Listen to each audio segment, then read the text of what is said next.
Happy New Year everyone. Hope everybody's keeping well. So we just left 2021, which is a very strange year. Hopefully 2022 will be a lot better and we can get out camping a lot more without any restrictions. The reason for today's video is a kit review, which I don't do very often, but I felt on this occasion I was compelled to do it. But firstly, let me mention my ongoing giveaway. I'm trying to get a target of 500 subscribers. I've got 326 presently, so anybody that's new to my channel, please feel free to check out the giveaway video I did a couple of months ago. I'll put the link in below. I've got some fab giveaway prizes, and for those of you who watched my last two videos, you'll notice or would have observed that I said I was going to do a review on the Corus Thermarest Corus 20, which had all singing and dancing reviews on the Thermarest website. But I was very disappointed in my Sub-Zero camp, so I was hoping to get it out before Christmas to give my opinion before many of you subscribers or your friends were going to go and purchase one of these Thermarest Corus 20s, because I just don't believe they cut the mustard. And I think there's a what's the word I'm looking for, the way they do the rating for the warmth is a bit of an exaggeration. But they're not the only manufacturers that do it, and it is annoying when you're paying a lot of money for something that really doesn't live up to all the hype. So I'm going to try and do this video with as least editing as possible. Alright, so back in the summer last year, I thought it was the right opportunity to look around for some winter kit, because it probably be a little bit cheaper in the summer than the winter. So I looked at some videos on quilts. I'm not keen to have sleeping bags because they're usually all mummy shape, and I just don't like that confinement. I class myself as a warm sleeper. When I'm sleeping at home, I sleep in my birthday suit, and presently there's a 7-tog or 7.5 tog quilt on the bed, which I find warm enough. I even have to have the windows open sometimes, just a bit of fresh air in, and the heating is off as well.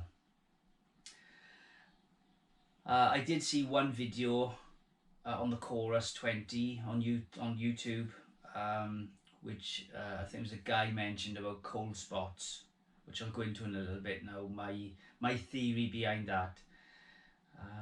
I looked at other quilts, I looked at the mounting equipment, and I also did purchase a mountain warehouse quilt, that was under £100 sterling. The Corus 20 quilt was near about £150 sterling, so I went for that. Anyway, when the quilt comes, it arrives in a sort of very large stuff sack like this, and this is how it's recommended to be stored. But you do get, and by the way, it's made in China. By the way, you do get a little stuff sack, which does sort of go down a bit smaller as well. You can get it a little bit smaller.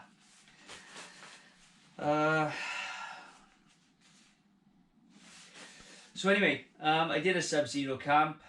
I was on a X-Bed Down mat 9 sleeping mat, which has got an R rating of about 9.1 or something like that. It's extreme -33. So I thought you know, using that in conjunction with this Corus, which obviously you can see here, it's got an extreme of -6 and a comfort rating of 0. So anyway, the temperature forecast was going to be down to about 2 or 3 degrees above 0 in centigrade, but it is honestly held belief, because I got my head down about 8 o'clock that evening after watching a movie, that around about midnight, I think the temperature then was probably about 5 degrees, and I started to feel cold. So, you know, I was wearing a base layer, which I'll show you in a minute, and I thought that would have been enough just to, with the Corus quilt, because comfort rating is 0, so, you know, 5 degrees above 0, I thought, well, it's plenty of you know, plenty of sort of distance, you know, in the sort of temperature scale for me to have a fairly comfortable night. But I'm afraid it wasn't to be. So I was quite shocked. The temperature eventually got down to about -3, and between midnight then and like the time I got up about 7 o'clock in the morning, I'd put the mountain warehouse quilt on as well, which has got a comfort rating of 5 degrees. There's no extreme rating given with that. And I was still feeling cold during the early hours, so then I put a softy jacket top on and softy trousers as well. Now I don't like as I said before, I don't like going to bed, you know, get my head down fully clothed in, you know, big down jackets, and because I find it too restrictive. I move about a lot in my sleep as well, and you know, I just find it very restrictive, so I just tend to go get my head down with a base layer, which I'll show you in a minute. So this is what I was sleeping in.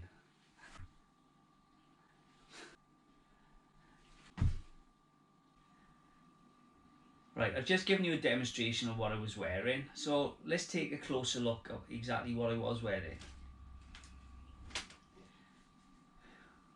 So it's a thick pair of fleecy socks, which went into the foot box on the Corus. Pair of thermal bottoms.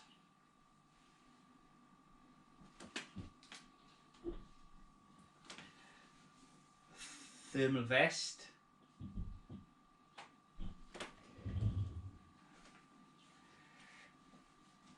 A North Ridge mid layer, which is similar cotton material, fleecy material, and a very thin balaclava to keep the heat in.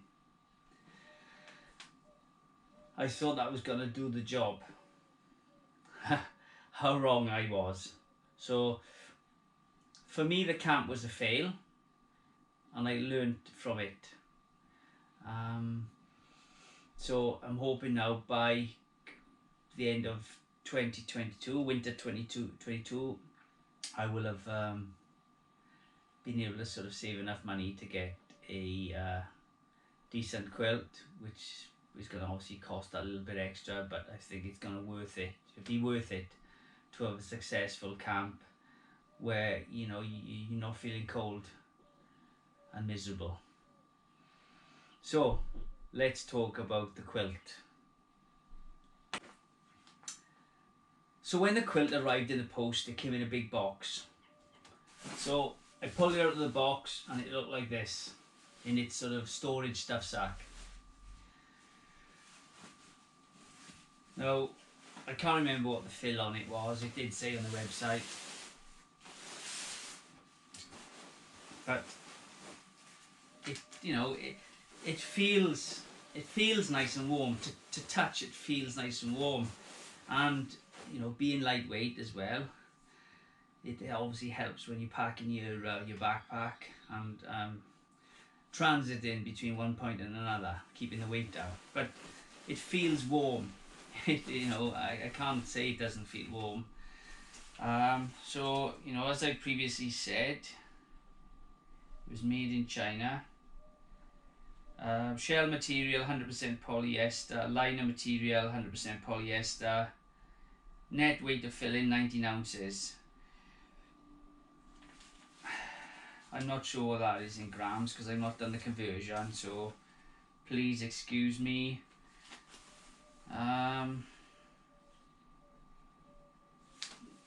Yeah, it just says duck down, minimum 80% down.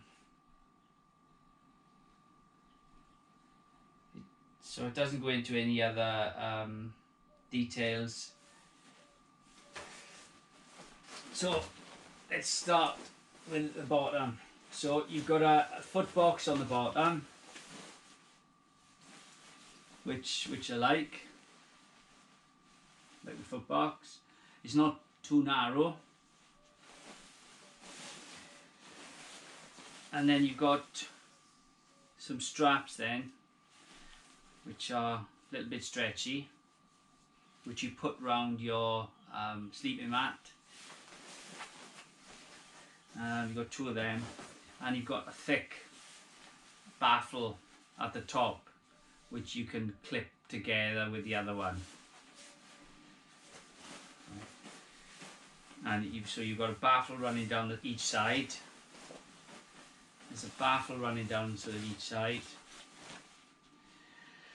But when I got this during the summer,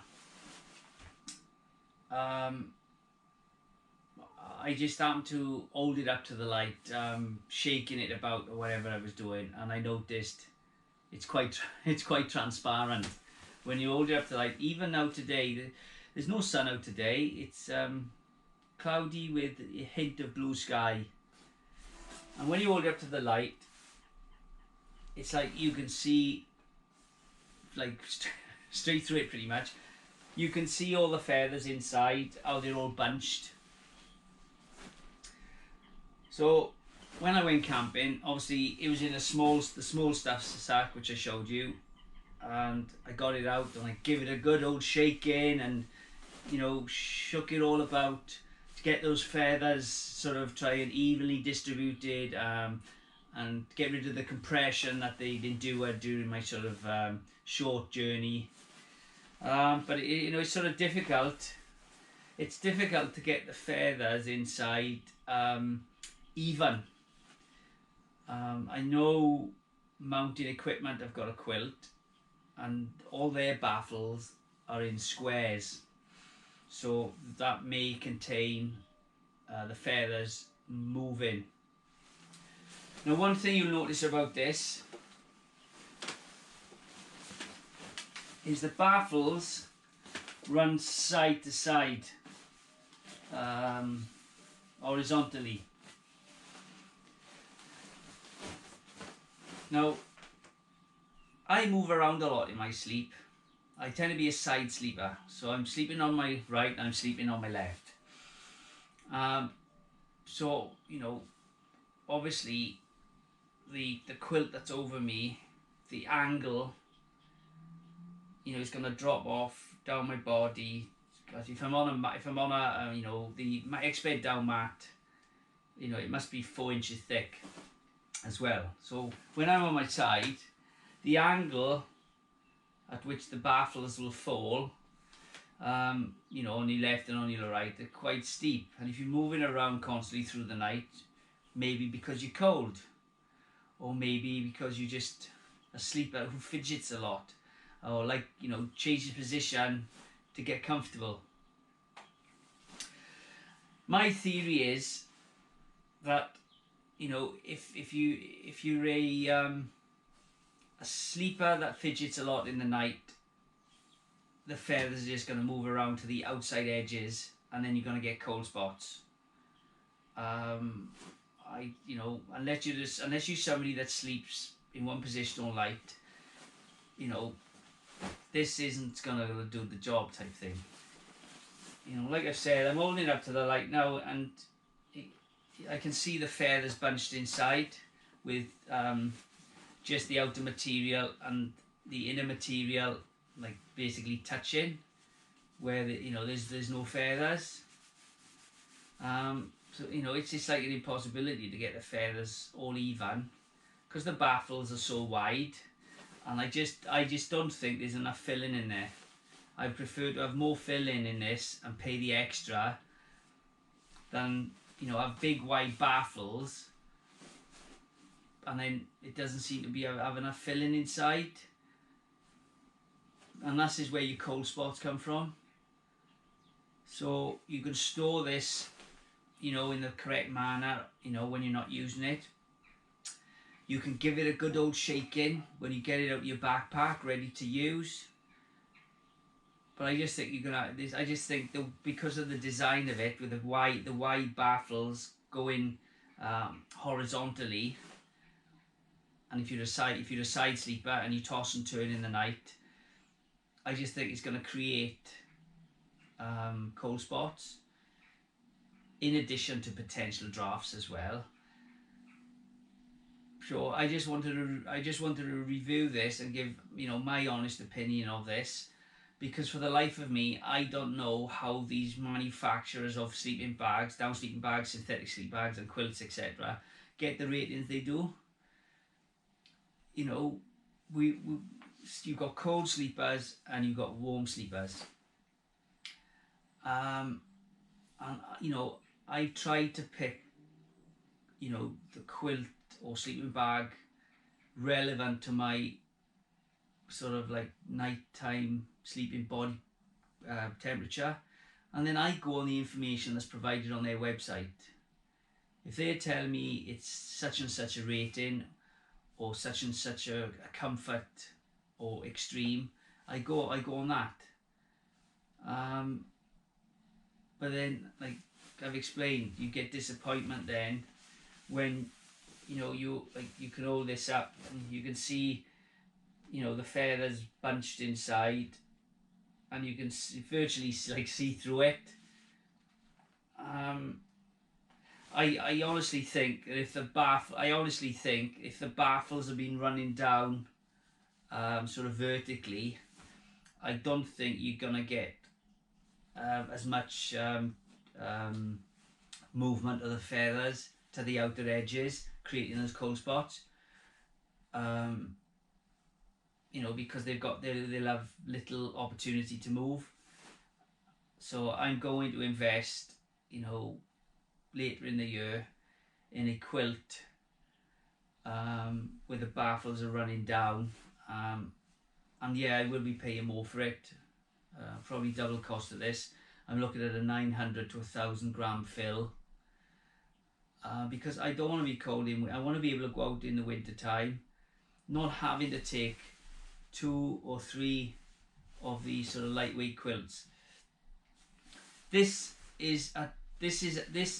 quilt here is at best a 3-season quilt, at best, depending what you wear to sleep in.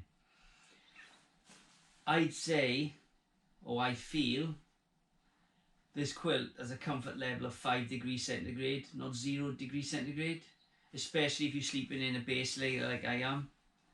And you know, it's more like the extreme is probably 0 degrees centigrade and comfort level is 5. You know, if you stick in heavy duty down trousers on and heavy duty down jacket on, you know, you could be comfortable in an extreme of -12 and a comfort rating of -6. But you don't sort of, you know, when you're at home in your own home, you don't sleep in your coat. You know, you sleep in pajamas, you sleep in your t-shirt and shorts, or you sleep in nothing at all. You know, you may have the heating on in the house, you may not have the heating on in the house. You just may be a warm sleeper. So for the life of me, I just don't know how they figure out these ratings. So, yeah, there's nothing else I can say on this. I'd like to think that I've given my honest opinion. I'm not being employed by any other quilt makers, anything like that. It's just my experience. I wanted to get the video out sooner, if I've not already mentioned that. But, you know, the disappointment's on my face, right? It wasn't cheap to me. I wish the write-up on their website, the information given, perhaps be a bit more accurate. You know, because it is sort of a science. They've got their R&D department. The design. And exploring the things of manufacturing. And if I'm waffling a little bit now, I'm not reading the script. I'm just trying to figure out, how they come to this conclusion of what these quilts and sleeping bags are all about. So if anybody from Corus is watching, it's nothing personal, guys. I suggest you either run the baffles vertically, narrow the baffles, or just put more filling in. Yes, it's going to increase the weight a little bit and it's going to increase cost a little bit, but I'd rather have a good night's sleep. You've already got the Corus out there, which is I think it's 32 degrees Fahrenheit. I'm not sure what that is in centigrade. I think it could be about 5 degrees centigrade. So you've got two choices out there. Why not make a third choice? Why not have an extreme of about -12 and comfort rating of -5 or something like that? So you've got more filling inside, and perhaps the baffles run vertically and not horizontally, especially for those who don't sleep in the same position all night and they toss and they turn, and those feathers then won't be able to migrate so much. Okay guys, thank you for watching. I hope you've taken something from this video. I know I may have waffled a bit, right, but this is like from the heart. I'm trying to give you my honest opinion of this, and I hope I get some new subscribers now for this 500 subscriber target. I'm going to be doing some camps now the rest of 2022 and some collaborations which I previously mentioned. So I'd like you to stick with me, and I love your support. Thank you very much. Lots of positive comments. We all support each other. I like looking at other people's kit reviews, and I like watching other people's videos as well. I thoroughly enjoy them. And we're all making sort of friendships out there with other wild campers, all over the world, I guess. So I'd like to thank you for watching this video. I hope you take something from it. I'm sure I maybe receive a little bit of critique, and that's always welcome. I'm not a professional filmmaker. I'm just trying to sort of, just help people out, I guess, in different ways. So there we are, guys. I'm gonna knock it on the head now. So thanks for watching, and I'll see you in my next video. Cheers now, bye.